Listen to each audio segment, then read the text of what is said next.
Education ওই শান্তনু চ্যানেলে তোমাদের সকলকে স্বাগত জানাই। আজকে আমি আলোচনা বিষয় উচ্চ মাধ্যমিক চতুর্থ সেমিস্টার পরীক্ষার্থী বন্ধুদের জন্য ইতিহাস বিষয়ে নমুনার প্রশ্নপত্র এবং সাজেশন, যেখান থেকে কিন্তু তোমাদের পরীক্ষার সাজেশন কমন আসতে চলেছে।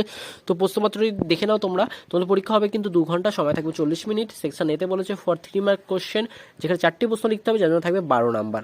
Answer any 1 question out of 2 question, দুটোর মধ্যে একটা লেখো। সিপাহী বিদ্রোহ কেন সামন্তবাদী প্রতিক্রিয়া বলা হয়? সিপাহী বিদ্রোহ ব্যর্থতার জন্য দায়ী 3টি কারণ উল্লেখ করো।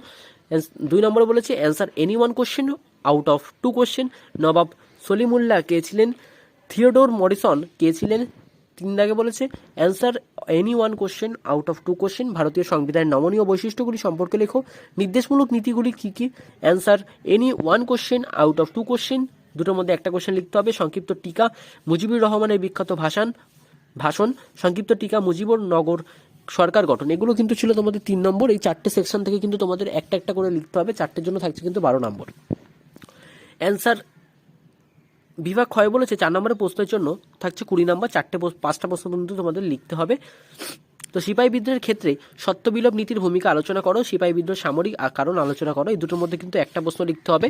6 দাগে বলেছে answer any 2 question out of 4 question. 4টের মধ্যে কিন্তু যে কোনো দুটো লিখতে হবে। 1906 সালে মুসলিম লীগ সম্পর্কে সংক্ষিপ্ত টিকা লেখো। মুসলিম লীগের গুরুত্ব আলোচনা করো।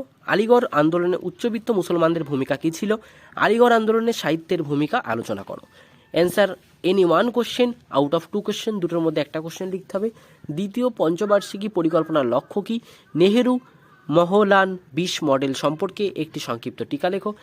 Answer any 1 question out of 2 question, দুটোর মধ্যে একটা প্রশ্ন লিখতে হবে। বাংলাদেশের স্বাধীনতা যুদ্ধে শ্যাম ম্যানেকস কী ভূমিকা পালন করেছিল? এবং বিভাগে বলেছে বাংলাদেশের স্বাধীনতা যুদ্ধের সময় ভারত সরকার কিভাবে সহায়তা করেছিল।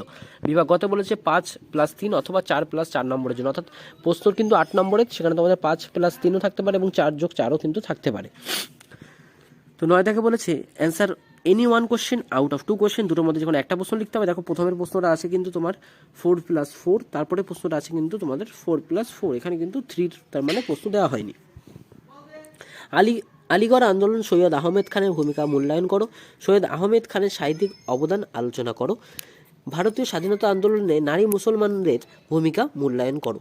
তো এই ছিল কিন্তু তোমাদের চতুর্থ সেমিস্টারের পরীক্ষার্থী বন্ধুদের জন্য ইতিহাস বিষয়ের নমুনা প্রশ্নপত্র এবং সাজেশন। এখান থেকে কিন্তু তোমাদের পরীক্ষার সাজেশনটা কমন আসতে চলেছে।